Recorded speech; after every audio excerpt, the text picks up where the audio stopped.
اس video میں آپ کو دکھائیں گے کہ جہاں سب فین صبور کی بیٹی کی پیدائش کے بعد اسی انتظار میں ہیں کہ آخرکار سجل علی کب اپنی بھانجی کے ساتھ حسین تصویر شیئر کریں گی اور اپنی بھانجی کا استقبال کریں گی، تو وہیں پر ہی ریسنٹلی سجل علی نے انتہائی انوکھے طریقے سے اپنی بھانجی کا استقبال کیا اور ڈھیروں دعائیں دیں، ساتھ ہی ساتھ اپنی بھانجی سے ملنے مہنگے تحفے لے کر پہنچ گئیں، جہاں تک کہ سجل علی نے اپنی بھانجی سرینا کو گولڈ کی رنگ پہناتے ہوئے ویڈیو بنا کر مداحوں کو بھی دکھائی۔ ان کی تمام ویڈیو دیکھنے کے لیے ویڈیو کو اینڈ تک لازمی دیکھیے گا، ویڈیو کو لائک کرنے کے ساتھ چینل کو سبسکرائب بھی کر لیجئے گا تاکہ ہماری آنے والی ہر نئی ویڈیو آپ تک بآسانی پہنچ سکے۔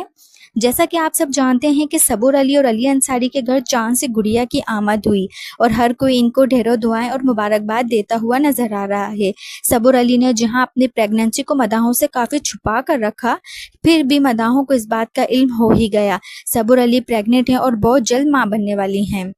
جہاں صبور علی نے 2 دن پہلے ہاسپٹل سے علی انصاری کے ساتھ حسین تصویر دکھا کر مداحوں کو بتایا کہ ان کے گھر حسین گڑیا کی آمد ہوئی ہے، وہیں پر ہی سب فینس اس بات کے انتظار میں تھے کہ آخرکار سجل علی کب اپنی بھانجی سرینا کو گود میں اٹھائیں اور حسین تصویر شیئر کریں۔ اسی طرح ریسنٹلی سجل علی اپنی بھانجی سے ملنے ہاسپٹل پہنچ گئیں اور بھانجی کو گود میں اٹھا کر حسین تصویر دکھا کر مداحوں کو بھی حیران کر دیا۔ وہیں پر ہی ریسنٹلی صبور علی کی بیٹی کو گولڈ کی رنگ پہناتے ہوئے ویڈیو بنا کر مداحوں کو بھی دکھائی، جس پر فینس بھی سجل علی کی بہت زیادہ تعریف کر رہے ہیں۔ سجل علی کی اپنی بھانجی سرینا کے ساتھ یہ تمام تصویر دیکھنے کے بعد آپ کیا رائے رکھتے ہیں، ہمیں کامنٹ سیکشن میں لازمی بتائیے گا۔ آپ کے کامنٹس کا انتظار رہے گا۔ اب نئی ویڈیو کے ساتھ، تب تک کے لیے اللہ حافظ۔